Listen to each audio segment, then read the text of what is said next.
Hello and welcome back to the Paddle and Fin podcast. I'm Brian. Jay. Yeah, buddy. Tonight we're going to talk to a gentleman from down south who chases a fish I drool about in my sleep. I'm looking forward to this tonight. How about you, my friend? Oh yeah, definitely. This is I've been following him for a while. I think it's he's got something unique to offer for sure.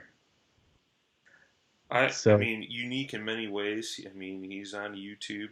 I looked at some of his videos today, and I was just like, yeah, no thanks.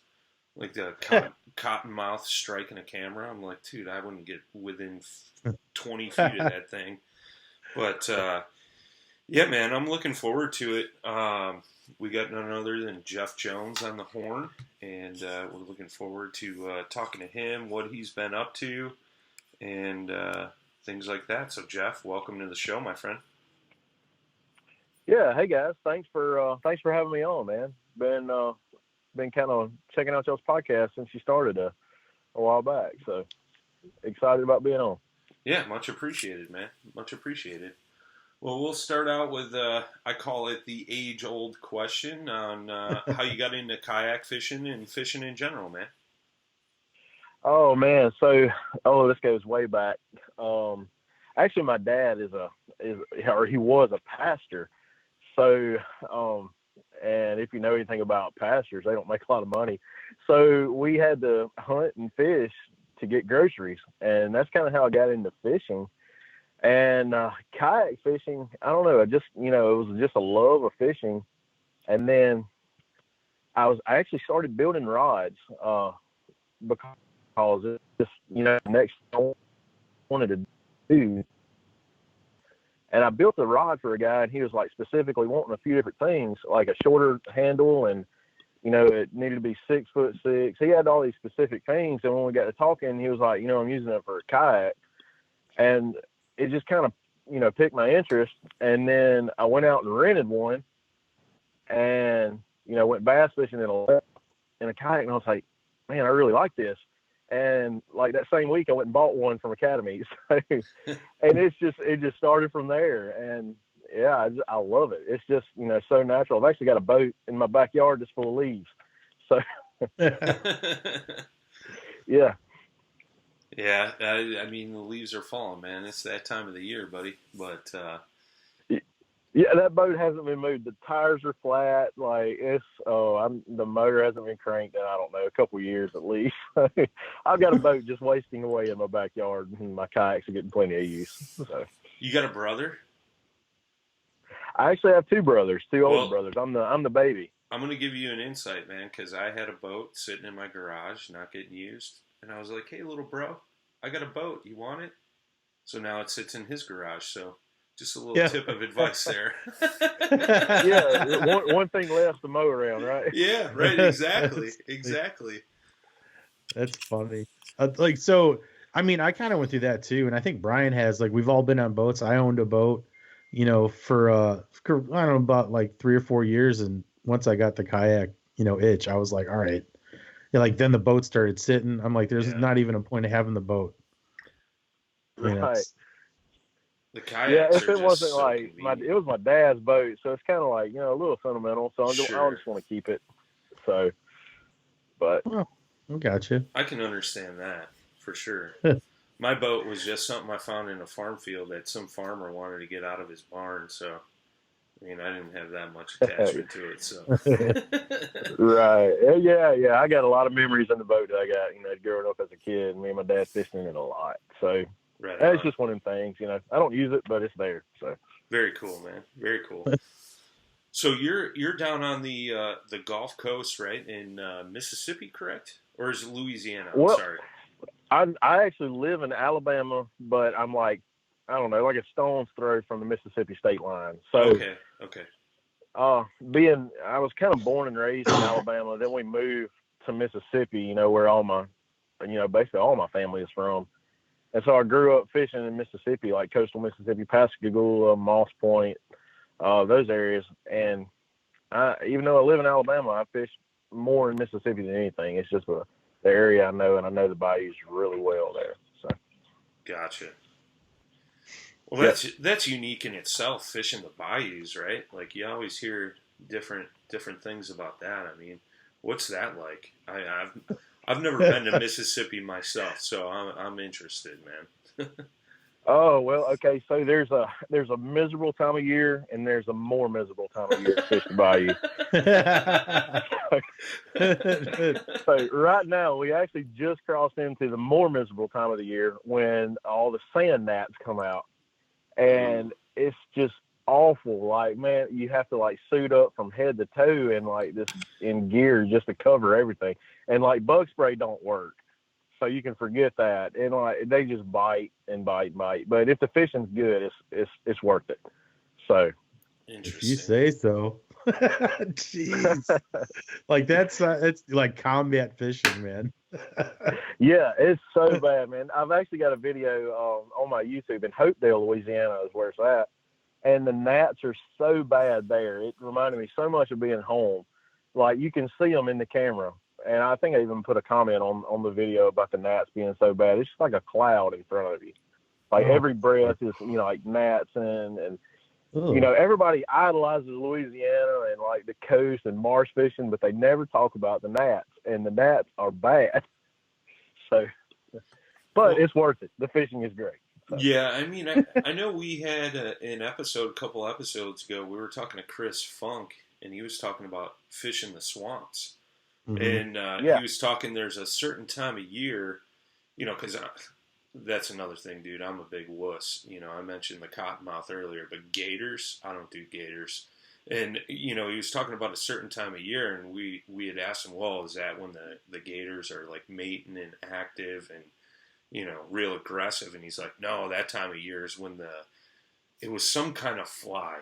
I want to say it was a yellowtail fly or something like that. I could be wrong on the name of it, but he's like, they get so bad. He's like, you just want to stay away from the swamp about that time. So that's kind of funny. Yeah, I think ours is just mosquitoes, like and that's I don't think it's been like super bad, but it has been in the past few years or a few years back. But lately it hasn't been as bad. But I know Wisconsin and Michigan's hating it. Yeah, I mean, if it's not mosquitoes, it's the mayflies, right? I mean, those things can get pretty gnarly at times, for sure. Those things are messy. Yeah. Yeah, for sure. So Jeff, so what are you fishing out of these? I know you're a big kayak guy, but there's something I'm interested to hear about. And I think you know what it is. Tell me a little bit about it. Yeah, that's right. So, I guess, I fish all out of Vibe kayaks, and we started getting information on this new product that's coming out. It's going to be this hybrid kayak that's like part stand-up paddleboard and part kayak. And like, man, I just started thinking about it, and the details were coming out, because I'm on the pro team for Vibe, and they're giving us all these details about this new boat that's coming out, and I'm like, man, I've got to have it. It's just perfect for marsh fishing. So I got it. It's the Vibe Maverick, and it's a stand-up paddleboard. So it's completely different, fishing in a kayak, and it's great for lugging in big fish and the sight cast. And that's the two biggest things that I love about it. Plus, it's really fast and stable. So, really, it's really fast? I wouldn't expect that. Yeah, it's crazy because it's really, really fast. But when the wind blows, like it's drafting in so shallow of water that it can just like the wind can push you all over the place. So on windy days, it's really frustrating. But it's part of being fast on top of the water, not trading. It's not. There's hardly any water that's drafting. It's like a 2-inch draft or something. So getting into the skinny water is really easy on it. And that's really important around the marsh, like when you're, chasing tailing redfish and drum and getting back in skinny water for big trout too. So you take that in the bayous as well? Oh yeah. It's for a while I drove a flatbed Ford to work, and I would have that kayak on there, or the paddleboard. I'd have it on there, and it's so simple because you just have a paddle, the board, and then I like to carry like one rod with it, and you just it's kind of a throw and go kind of thing, you know, a quick trip and you're there in the marsh in less than 5 minutes and fishing. So, and it's, you know, it's foam injected. So it's a little heavier than say like a, you know, a boat board or, you know, one of the other brands, but it's just easy to handle. It's, you know, relatively lightweight for what it is and easy to handle, easy to get on and off. So real fast access, if you know what I'm saying, like from unloading to getting on the water. Yeah, it's like that. It's another option for like a throw and go kayak for sure. I mean, and that's the thing too, man. You're seeing more of them. I know we were just talking with David Fucht from NRS. Dave, if I mispronounce your last name, I apologize. But he was talking this year. He fished strictly off an inflatable paddleboard. Mm-hmm. But he was fishing bass tournaments off of it, and he was like, man, it was just super easy, you know? You didn't have that hassle of loading and unloading the kayak, you know, just because all the fishing kayaks nowadays are just so heavy. But, you know, he was saying the same thing, like stability was great, things like that. I mean, and I know just working part-time at a paddle shop here, man, we get a lot of people that come in looking for those stand-up paddle boards, and everybody's really digging into them. But I think you're seeing them more, you know, it started out as like a rec thing, you know, but now you're seeing it cross over into the actual fishing world, which is pretty cool, man. It's different. And I could see the aspects like you're talking about, sight fishing, probably paddling through, you know, some tight backwaters and stuff. I could see that being a lot nicer than, you know, sitting low in a kayak when you're trying to chase redfish and drum like you're talking about, man. Yeah, it's really cool to be able to just, it's so easy to stand up. And I used a Larry chair, and I'm sure, you know, a lot of listeners are going to be familiar with that. I use that. It's made by, like, I don't know, Diablo Kayaks. Use them a lot. Okay. But I use that, and it's really high up. So it's almost like a chair, like you're standing on like a lawn chair, or sitting on a lawn chair. And, you know, when you're in the water and it's, you know, right there, you need to stand up, you just hop up. It's a lot easier to stand than just say sitting down in a normal kayak seat. You know, usually standing to fish and then sitting down to paddle around is kind of how I, you know, use that board. Interesting. Yeah, you so have you gotten in any sticky situations with any gators with that thing? You know, the only time I've had any animal try to crawl on that, it was a banded water snake.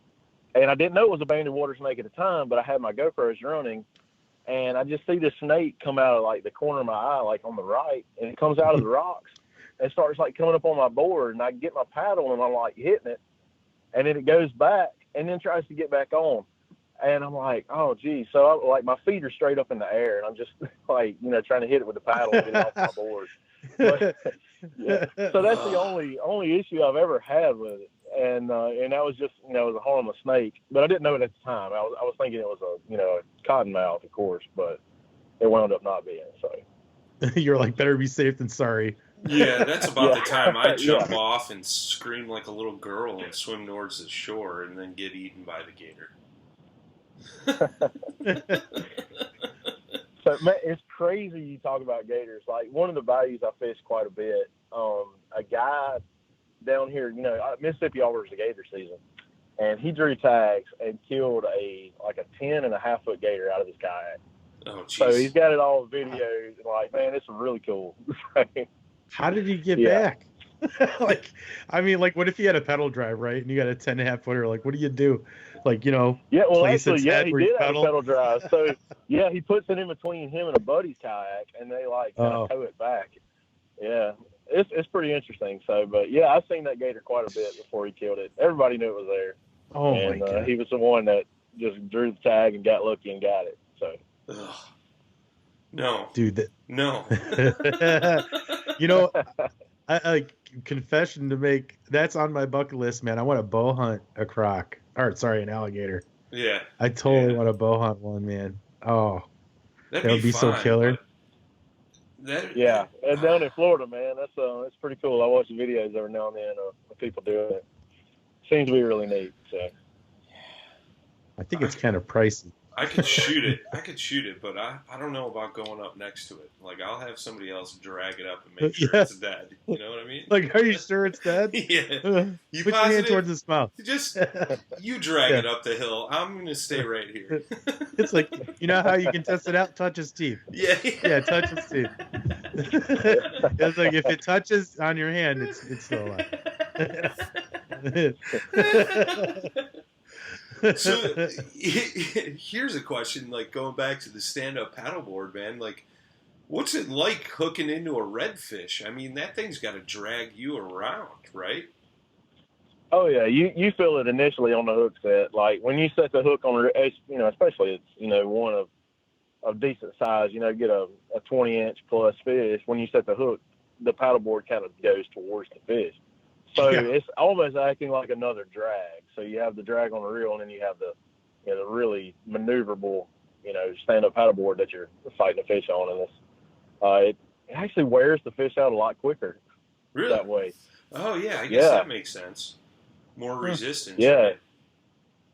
Yeah, absolutely. Yeah, and you can really feel it. Like as soon as you set the hook, like you just better have your balance because you might go over if you're not, paying attention. All right, let's be honest. How many times have you been like, I'm going to let this fish pull me around for a little bit just because I feel like moving down river a little bit or something, down the bayou? Oh, hey, man, I do YouTube, so you got to make it dramatic. Yeah. You got to use the spinning reels with the loose drag so that it's screaming and it's making good TV. You know what I'm saying? Yeah, I hear you. Dudes are like, are those ice fishing rods? Like, what is he doing? Guys on YouTube are going to be listening to this like, man, he's giving away all our secrets. Yeah. Well, I think it's because you get that wide angle shot, and then you got like what's it called? Like a light rod. I mean, it's gonna look huge in the wide angle. Yeah. You get that bend, and you're like, oh my god, do you see this? Oh my, and then when you show the fish, you got to be a little bit farther away from your kayak. Just so like, look at the size of this thing. I mean, look at it beside the boat. Yeah. Man, actually, dude, I get that a lot. My profile picture on Facebook is me holding this flounder, and everybody thinks it's like a massive flounder because it looks it. Because it is, Jeff. Dude, okay, I got to confess, that flounder is 20 inches. So it looks a lot bigger. Relatively average flounder. Up north here, that's a giant. Yeah, because we don't have Yeah, any. of course. Exactly. The only flounder we can catch is like from a waiter or a waitress. Yeah, right. Anybody? Yeah, all right. I don't know, man. I don't know if I'd eat flounder from like up there. Man, that travels a long way from the Gulf. Hey, man, don't be hating. It's not like we could just like go to some goofy saltwater shoreline or get into some bayou with some bugs and go catch some big giant fish. I mean, like 20-inch giant fish. Yeah. Well, I think that's a good segue, right? You mentioned YouTube. Let's hop into that, man. So your YouTube channel is it's pretty cool, man. Brackish Coast Outdoors. It says Tuesdays and Thursdays. Are you still sticking to that schedule? No, I actually need to change that channel banner. Man, things got busy in my work life, and doing 2 videos a week, I just couldn't put the quality in that I was satisfied with. Sure. So I'm backing that down to 1 video a week, and I'm actually going to be revamping it in January. I'm working on a kind of a year summary video, and then a few clips from some videos I'm going to put out in January. Right on. So I actually got some pretty cool trips that haven't made it to YouTube. I went shoal bass fishing on the Chattahoochee. Nice. And see, there's a couple more trips, but I can't remember what they were. So Sewanee bass. I caught some Sewanee bass over in Florida. Some more snook footage. Definitely some tarpon. I've got some tarpon that I caught in Mississippi that I'm going to be adding next year too. So Right on. That's gonna be good. So. Yeah, I mean, you got a variety of stuff on here, you guys. If you guys are listening, definitely go check out and sub to his channel, man. But he's got, you know, like reviews. He's got fishing trips. You know, just all kinds of good stuff in here. I know I was, you know, kind of poking through, just trying to, you know, kind of get a little background on you before tonight, and I mean it's pretty cool, man. I dig it. I dig what you're doing for sure. I mean, both freshwater and saltwater fishing videos on there, so that's cool. So it's something for everybody, man. I dig it. Right, yeah, and that's why we kind of, you know, I had a couple guys that was helping me with it, and that's why we settled on Brackish Coast, you know, because we were doing freshwater stuff, saltwater stuff, and we live right on the coast, so it just made sense. Sure. To name it Brackish Coast. So what made you decide to start up on YouTube, man? Just you were out fishing, figured film and post it up anyways, or? Yeah, pretty much. I ran into, I don't know, I think I was at like Kmart or something where it was still, you know, a store. And they had a camera on sale. And I was like, man, that's pretty cool. That's kind of like an underwater camera. That's what I was thinking at the time. And it was basically just a GoPro knockoff. And I bought it. And I made like a PVC mount, and then I put it in my, you know, like $200 kayak, and made a video. And it's actually, I left that video on YouTube, like, because I go back quite a bit and watch it just to see where I came from. Like, you know, I got a $20 camera and a $200 kayak, and now I've got, you know, a couple grand worth of equipment that's going with me every time I fish. So, yeah. And it was just kind of a thing I really liked, you know, to do, to film it and, you know, kind of review everything. I've learned a lot about patterning fish by watching my videos again.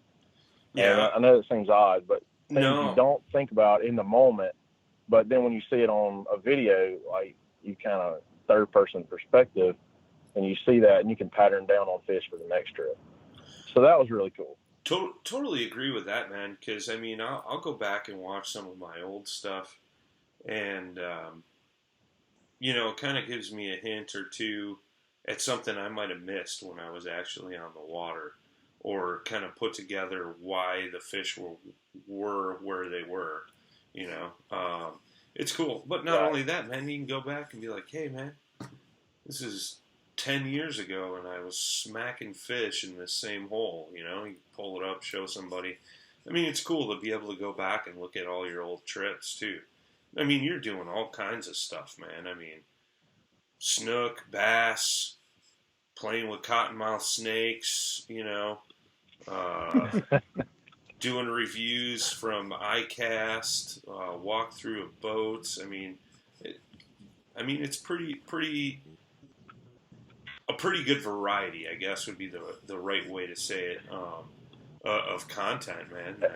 That definitely appeals to all audiences, so that's definitely cool, man. Yeah, and there's one music video on there too. Like, I don't know why, like we had this idea. A friend of mine, Matt, he writes a parody to Old Town Road. You know, it came out over the summer or whatever. And so he writes a parody about whopper ploppers, like, because man, me and him bought whopper ploppers because we heard all these people catching fish on them and stunk like so bad. So, like, we started basically this whopper plopper hate club, and he writes a song about it, and then we recorded a music video for it because it was just, you know, we just trying to have fun, and then the whopper plopper is actually what I use to absolutely crush shoal bass.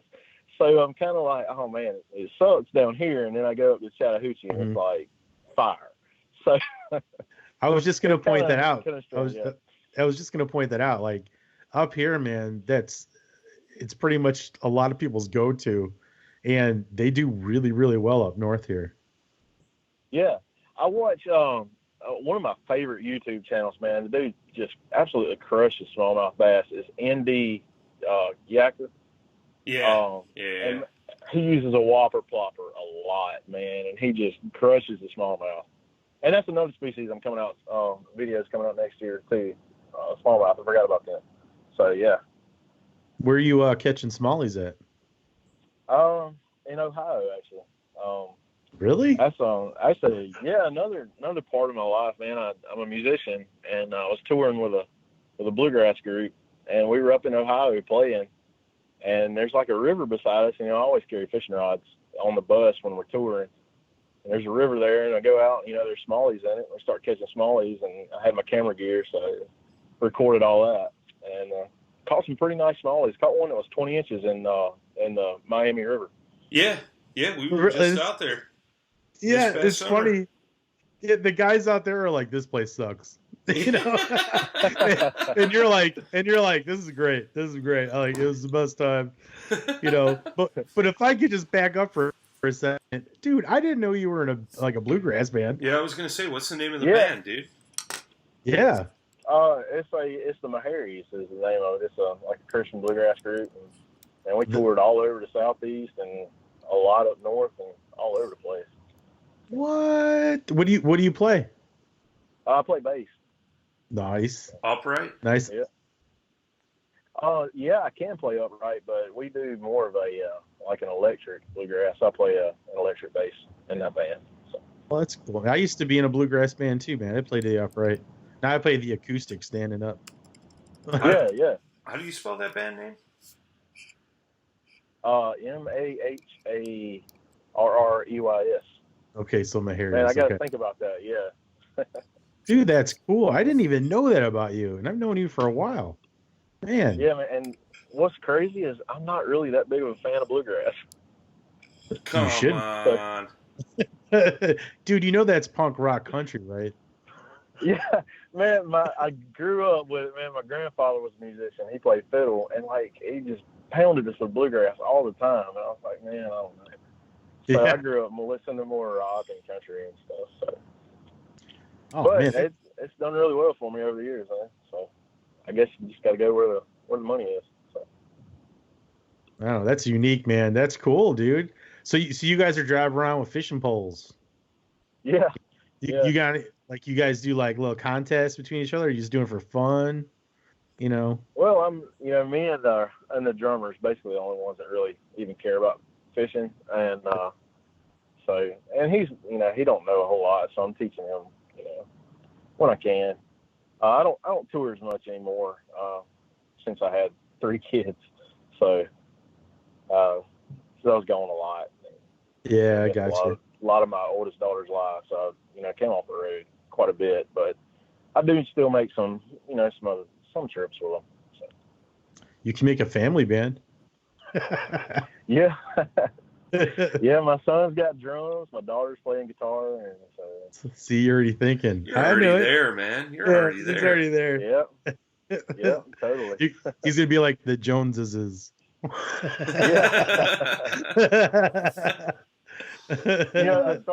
thought about a YouTube channel, and keeping up with the Joneses, and then I looked that up, and there's like 1 million YouTube channels named that. Yeah. So like, well, forget that.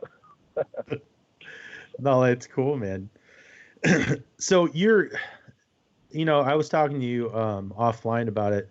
You're a big tarpon guy too, and it's real unique to your location and how you do it. Can you go into some detail on that? Yeah, absolutely.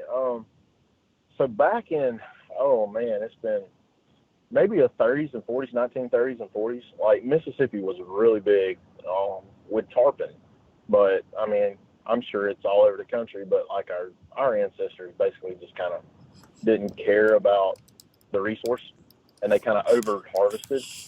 And then pollution from some of the plants that are down here just kind of made the water not what it needed to be, and the tarpon moved out. And now that things are getting back to normal and the water clarity is getting back and the oysters are coming back, that's a whole nother story about the oysters. But now that they're coming back, the water's cleaning up and it's bringing those tarpon back, and they're actually in targetable numbers now, where they weren't. It was just kind of a fluke if you caught one in years past. And this year, actually, in 2019, Mississippi, recognized that tarpon was a species that people are going to run into, and they actually put regulations on them for the first time ever. So that's really cool to see that species coming back in a big way. You catching tarpon on that stand-up paddleboard? Yeah, actually I have, yeah. And it's really neat, man. Because I don't want to get into locations or whatnot because, man, people find out they're there and they just overfish it basically. Sure. But yeah, so they do a lot of. They hang out a lot in some of the brackish areas and like the freshwater creeks and stuff, and that's where I found the most of them. And the paddleboard, man, it just offers a way to get into those creeks. And a lot of the creeks that I fish for them have a lot of laydowns, like, trees over the creek, and it's really narrow and whatnot. So the paddleboard gives me a way to like run up on a log, stand on a log, pull it over and then get on the other side. Mm-hmm. A lot of porting and portability, I guess. And it just forces me to be to do that. But yeah, man, it's a great, easy platform, that gives me the ability to target tarpon easier. So. That's crazy, man. What are you throwing for tarpon? Oh man, this took me a while to figure out. So I'm throwing the Zoom tiny flukes. I'm rigging them up on a donkey rig, and one with a 32nd ounce jig head and the other one with a bear hook. So a really light, really finesse presentation. And I'm doing it on 10-pound line with 15-pound fluorocarbon. Just 10-pound line? Yep, 10-pound line. Man, anything more, and they just turn their nose up because they can see it. What's the biggest tarpon you've caught? The biggest one I caught is actually 30 inches. That's hooked and landed. Now I've jumped for one that was closer to 5 foot. Whoa. But that's kind of a fluke in the area I'm fishing. It's more of a juvenile tarpon nursery. Okay. So the smaller ones are there in Okay. pretty big numbers. So interesting. Well, Still, 30 inches. Out of a tarpon, dude. What's that weigh? You think, like weight wise? Maybe 6-7 pounds, 8 pounds at the most. It's kind of one of those things. Like I wanted to weigh them, but at the same time, like I want to get it back in the water as quick as can. Cause I'm tagging them as well. Okay. So that's already taken 30 to 60 seconds to do that. So. Sure. So are you working with the Department of Natural Resources on that? Well, there's the Gulf Coast Research Lab, which is down in Mississippi. They have a tarpon program, and they're working with a few of the captains and guides that are, routinely targeting tarpon to tag them, and they're doing acoustic tags on some of the, the bigger ones, and they've actually been researching tarpon for 10 plus years. And Jim Franks is actually the director of that program. Man, he knows all about them and knows everything.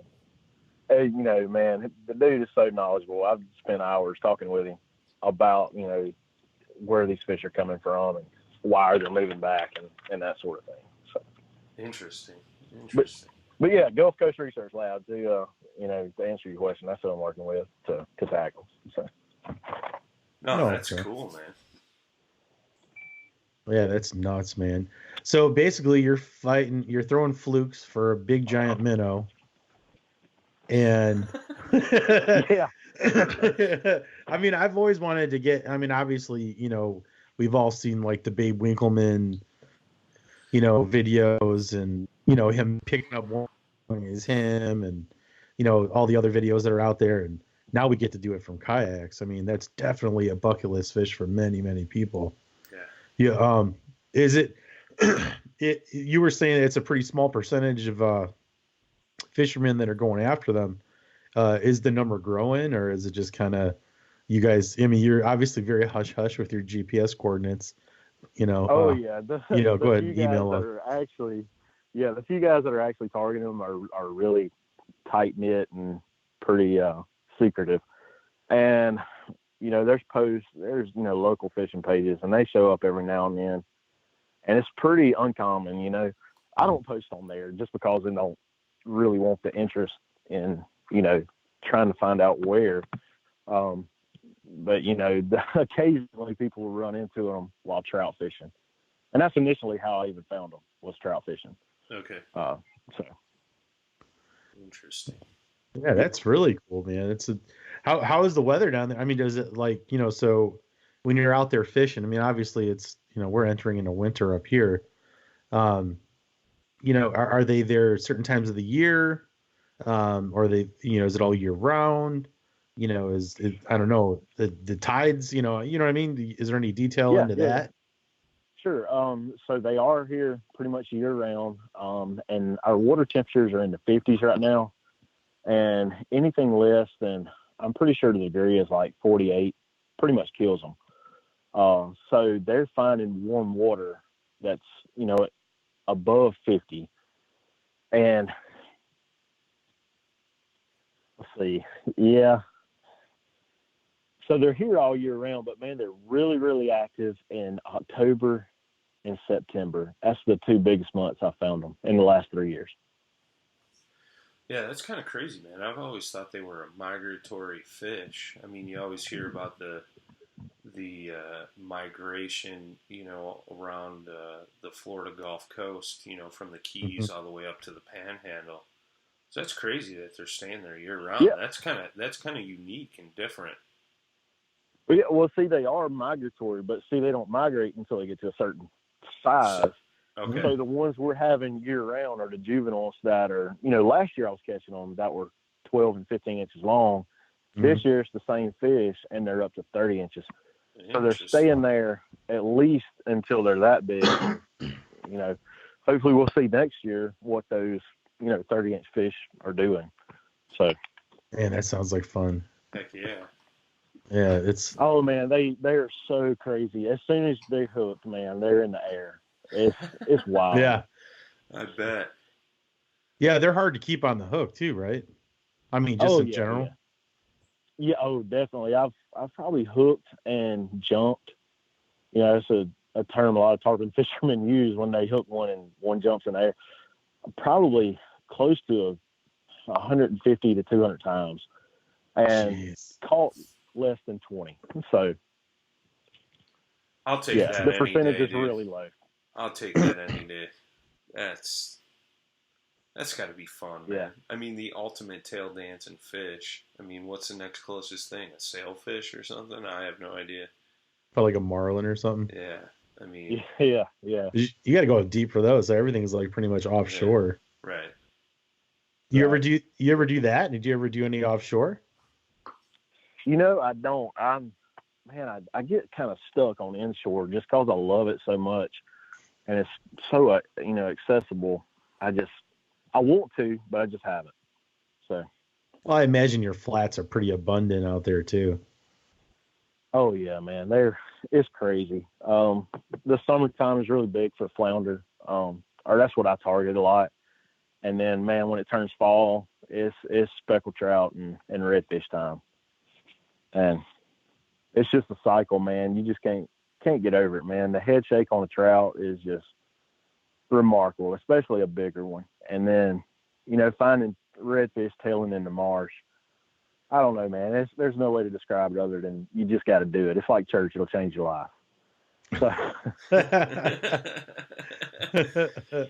Yeah, I know. We got Dustin Nichols doing a saltwater segment on here now, and he was talking about that the other day. I forget who he was talking to exactly, but he's down there off the Texas coast, and he's like, man, trout, especially, I think he was saying like this time of year, or, last month or something, they just get super aggressive, and he's was talking about the fight in general and how it was just awesome. Yeah, man, redfish, when you hook them in skinny water, they just run everywhere. Mm-hmm. So it's complete chaos, and you got to have your ducks in a row or you're going to lose some gear or drop something overboard, because it's just, they go nuts because there's no water for them to go to. They don't go deep when they're up in those mud flats. They just run, as fast as they can, as far as they can. And I can't, describe it any other way than it's just pure chaos, when you get one on line. And it's even better when you're seeing it before you hook it. So. Yeah, I can't really speak to it, man. I've only caught one, and it was from land in Texas, down by Houston, off the Gulf in the flats. Right next to the Columbia River, actually. But man, I was just throwing a little crank on a medium light, and 3 casts in right along the rocks. This thing nails it. And like, here I am, I'm just fishing with freshwater gear. And I'm like, I don't even know what just bit that. I was like, but it's big, and then I bring it up and I'm like, Jesus, it's like a 30-inch fish. And I'm like, yeah, it looks like it's got no teeth. I'm like trying to assess the situation. I'm like, I don't want this thing getting away. And then I'm like, I gotta identify this. This looks like a redfish. Okay, it's a redfish. I'm like, all right. But I mean, it was a fight, man. I mean, I was like worried about the line snapping. I was using 12-pound test. And I'm like, okay, this isn't a bass. I can't horse it in. It's like, let's relax. Let's get this thing going. But that was cool. Yeah, I still have yet to do one from a kayak, man. I'm really looking forward to that. And I think that's going to happen in the next couple of years, hopefully.